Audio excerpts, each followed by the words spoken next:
Assalamualaikum warahmatullahi wabarakatuh. Alhamdulillahi rabbil alamin. Wassalatu wassalamu ala asyrafil anbiya'i wal mursalin wa ala alihi wa sahbihi ajma'in. Amma ba'd.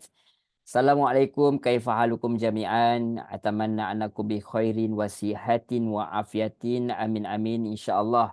Baik, insyaallah dalam pertemuan kita kali ini kita nak mulakan pembacaan kitab iaitu kitab Tafsir Jalalain yang ditulis oleh Imam Jalaluddin Al-Mahalli dan juga Imam Jalaluddin As-Suyuti. Jadi kita nak bacalah secara ringkas insya-Allah. Ini bukan syarah. Kita nak bacakan saja dalam bahasa Arabnya dan kita akan minta maaf, kita akan terjemahkan. Alhamdulillah, kita akan terjemahkan secara ringkas insya-Allah. Jadi kita tanpa melengahkan masa, kita akan teruskan ayat pertama yang kita nak bincang hari ini, iaitu daripada surah Al-Fatihah insya-Allah. Jadi berkatalah penulis kitab tafsir ini, A'udzubillahi minasyaitonirrajim, berkatalah penulis tafsir kitab ini, Bismillahirrahmanirrahim. Jadi kalau ikutkan, kalau dalam susunan kitab ni berkatalah penulis kitab tafsir ini, suratul Fatihah, suratul Fatihah makkiyatun. Suratul Fatihah makkiyatun, sab'u ayatin bil basmalati in kanat minha was-sabi'atu siratal ladzina ila akhiriha wa illam takun minha fas-sabi'atu ghairil maghdubi ila akhiriha wa yuqaddaru fi awwaliha qulu liyakuna ma qabla iyyaka na'budu munasiban lahu biqauniha min maqulil ibad. Jadi apa maksud dia? Surah Al-Fatihah ni diturunkan di Mekah. Jumlah dia ada berapa? Ada 7.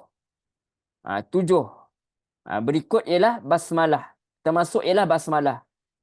Menurut pendapat yang menganggapnya sebagai salah satu ayat daripada dia. Sedangkan ayat yang ketujuh menurutnya adalah mulai daripada siratal ladzina sampai dengan akhir surah. Jika basmalah dianggap bukan sebagai salah satu ayat daripada Al-Fatihah, maka ayat ketujuh ialah mula daripada ghairil maghdubi sampailah akhir surah.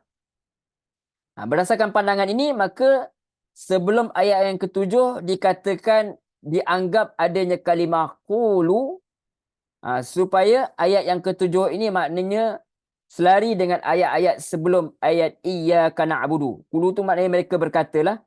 Jadi sebelum ayat iyyaka na'budu tu, yang kesemuanya tu dianggap sebagai kata-kata daripada hamba-hamba Allah, ataupun kita kata apa, doa-doa daripada hamba Allah. Itu apa yang kita bacakan. Jadi kita takkan syarahkan, kita bacakan sahaja. Mudah-mudahan ada manfaat. InsyaAllah tersambung terus sedikit ayat yang kedua daripada surah Al-Fatihah. Saya sharekan dulu. Jadi tuan-tuan, kita tengoklah macam mana kalau kita sempat satu-satu. Kalau lebih, kita buat lebih lah insyaAllah. Mana yang kita mampu. Jadi dalam surah Al-Fatihah ni juga ada ayat Bismillahirrahmanirrahim, kemudian Alhamdulillahirabbil alamin. Alhamdulillahirabbil alamin. Jadi di sini kita dapat lihat Alhamdulillahirabbil alamin, maksudnya segala puji bagi Allah, Tuhan semesta alam. Kalau tadi Bismillahirrahmanirrahim, maksudnya dengan nama Allah yang Maha Pemurah lagi Maha Penyayang. Jadi Alhamdulillahi, segala puji bagi Allah, jumlatun khabariyatun qusida bihas sana'u 'ala Allahi bimadmuniha ala annahu ta'ala maliku li jami'il ham minal khalq au mustahiqqu li anna yahmaduhu wallahu alamu ala ma'bud alal ma'bud bihaq. Jadi maksud di sini, alhamdulillah segala puji bagi Allah. Lafaz ayat ini merupakan kalimah berita. Dimaksud sebagai ungkapan pujian kepada Allah berikut pengertian yang terkandung di dalamnya, iaitu bahawa Allah Subhanahu wa taala adalah yang memiliki semua pujian yang diungkapkan oleh semua hamba-Nya. Atau makna yang dimasukkan ialah bahawa Allah Subhanahu wa taala itu adalah zat yang harus mereka puji. Jadi lafaz Allah merupakan nama bagi zat yang berhak untuk disembah. Alal ma'bud bihaq. Jadi berhak disembah. Seterusnya, Rabbil alamin. Apa makna Rabbil alamin? Tuhan semesta alam. Ay maliki jami'al khalq minal insi wal jinni wal malaikati wad dawabi wa ghairihim wa kulla minha yutlaqu alaihi alam yuqalu alal ins wa alamul jin illa ghairi zalik wa ghalaba fi jam'ihi bil ya'i wan nun ulil ilmi ala ghairihim wa huwa minal alamah li'annahu alamatun ala mujidih. Jadi maksudnya artinya adalah Allah adalah yang memiliki pujian semua makhluknya, iaitu terdiri atas manusia, jin, malaikat, haiwan-haiwan melata dan lain-lainnya. Setiap daripada mereka disebut alam. Oleh kerananya ada alam manusia, alam jin dan lain sebagainya. Jadi lafaz al-alamina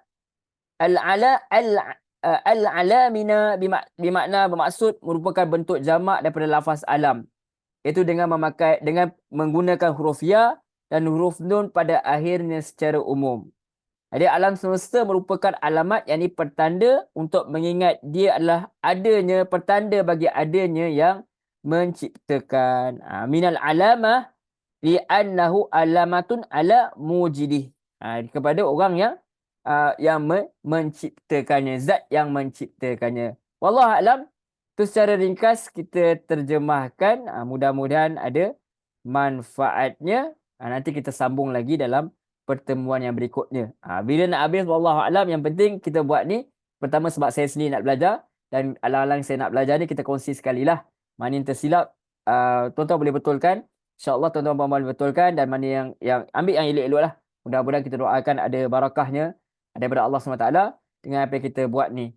Sekurang-kurangnya kita belajar kitab-kitab klasik ni, kita minta juga kepada Allah SWT supaya memberi keampunan, memberi pahala yang berpanjangan kepada penulis-penulis tafsir jalan lain ni, insya-Allah. Itu saja, kita jumpa lagi pada pertemuan yang berikutnya. Wassalamualaikum warahmatullahi wabarakatuh. Terima kasih banyak.